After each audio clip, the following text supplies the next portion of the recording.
apa kabar? Video kali ini gue akan ngebahas 2 sunscreen terbaru yang gue denger lah ya, terbaru ya. Yang reviewnya juga udah mulai marak ada di beberapa YouTube channel maupun di vlog-vlog. Gue mau ceritain di sini adalah comparison klaim dengan kenyataan yang gue rasakan dan kesan-kesan yang gue rasakan. Jadi gue tidak hanya membahas klaimnya aja, tapi gue akan ceritain apa yang terjadi di gua, oke? Tapi disclaimer, apa yang terjadi di gua kalau buruk maupun baik itu belum tentu terjadi kepada teman-teman yang lain ya, karena skincare itu adalah personal. Oke, jangan di-skip. Cus! Assalamualaikum gengs, buat teman-teman yang udah beberapa kali masuk ke dalam channel gua dan menikmati sharing-sharing session gua. Udah subscribe belum? Kalau belum, consider untuk di-subscribe karena biar gue makin semangat. Ini jujur li ya, 2021 ini gue gak banyak bikin konten karena semangat gue lemah, menurun. Karena jerawatan juga sih, tapi anyway gak usah curhat terlalu banyak. Kita masuk aja ke dalam 2 sunscreen yang gue coba, gue compare pemakaiannya akan gue ceritain ke kalian. Oke, sunscreen pertama adalah jeng jeng White Lab, oke? Ini kotaknya, ini barangnya, dan ini tutupnya lepas. Oke, nah jadi gua bacain dulu apa yang ada di kotaknya ya, kemasannya ya, klaim-klaimnya dia. White Lab UV Shield Tank Sunscreen Gel. Kita lihat ya, bener nggak dia gel? Mengandung niacinamide 2%, Raikami, apa itu? Hyaluronic acid dan mugwort, UVA, UVB dan blue light protection. Oke. SPF-nya 50, PA-nya 4+-nya.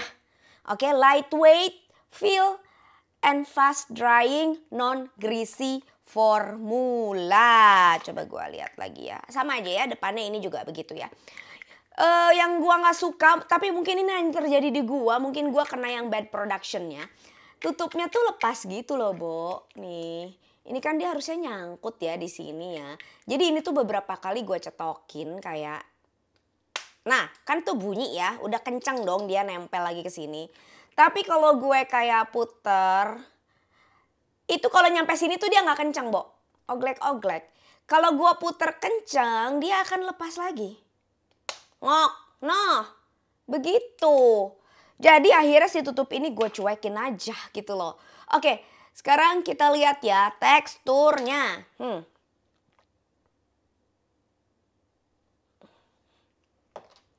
Kayak gini. Ini ngejel gak sih menurut kalian? Oke.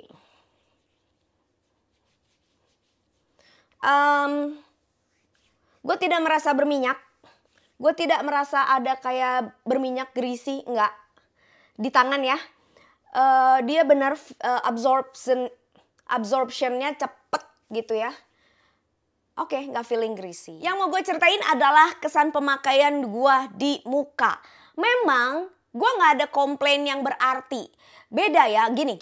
Karena comparison gue adalah Botanical Australian Gold yang gue punya, mineral sunscreen. Jadi ini nggak sama. Nggak comparable gitu ya. Secara tekstur dia beda, secara kandungan juga dia beda, dan tampaknya ini bukan mineral sunscreen ya. Nah jadi waktu gue apply emang dia gliding.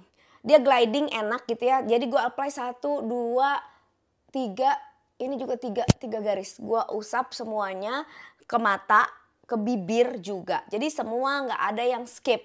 Nah, gue tidak merasakan berminyak, betul. Teksturnya cukup enak, ringan, gampang diusap, dan juga dia tidak berminyak gitu ya, tidak berminyak. Tapi karena ini bukan mineral sunscreen, jadi gue masih kurang pede terhadap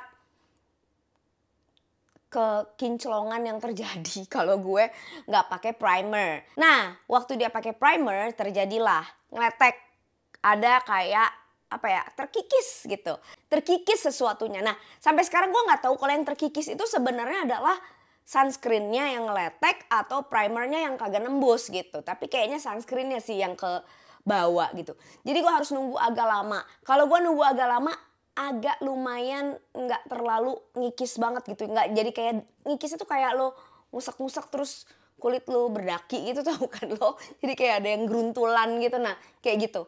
Nah akhirnya gue harus mencoba tidak pakai primer atau gue lamain dulu sebelum gue pakai primer. Selain daripada itu gue nggak ada komplain apapun mengenai produk ini. Oke, selanjutnya kita masuk ke sunscreen yang kedua. Ini kayaknya hits banget ya. Ini loh, nih. Hits kan? Kayaknya hits deh nih. Banyak banget berita-berita positif yang kagum akan sunscreen ini. Dari Inner True, namanya Always Aqualight Sunscreen UV Protection. Oke, SPF 45 dan PA-nya plusnya 3. Broad spectrum UVA, UVB, protection, lightweight, matte finish, dermatologically tested.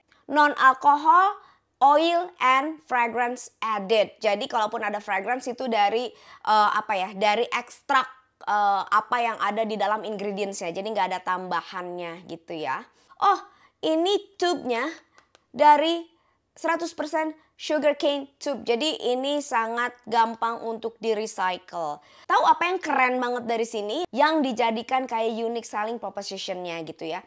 Ternyata tutupnya ini, mungkin kamu juga udah sempet lihat ya. Tutupnya ini kalau kena sinar matahari dia akan berubah menjadi ungu. Menandakan bahwa ada UVA dan UVB detection gitu. Jadi dia mendetek bahwa ada UVA, UVB. Sehingga kita harus reapply. Itu keren sih, dari inovasinya sangat keren.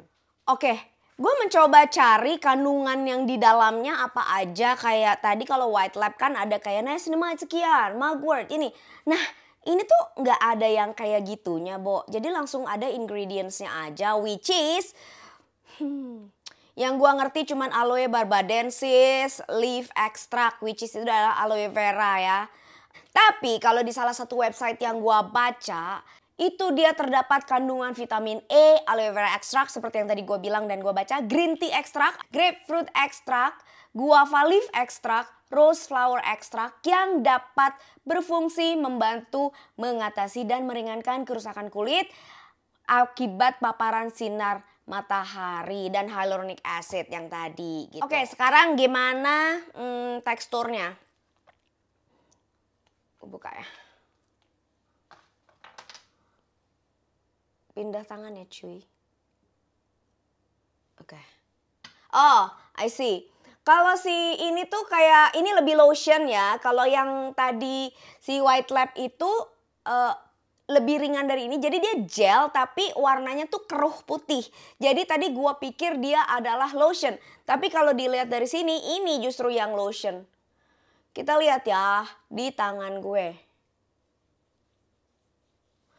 Dua-duanya nggak menimbulkan white cast ya.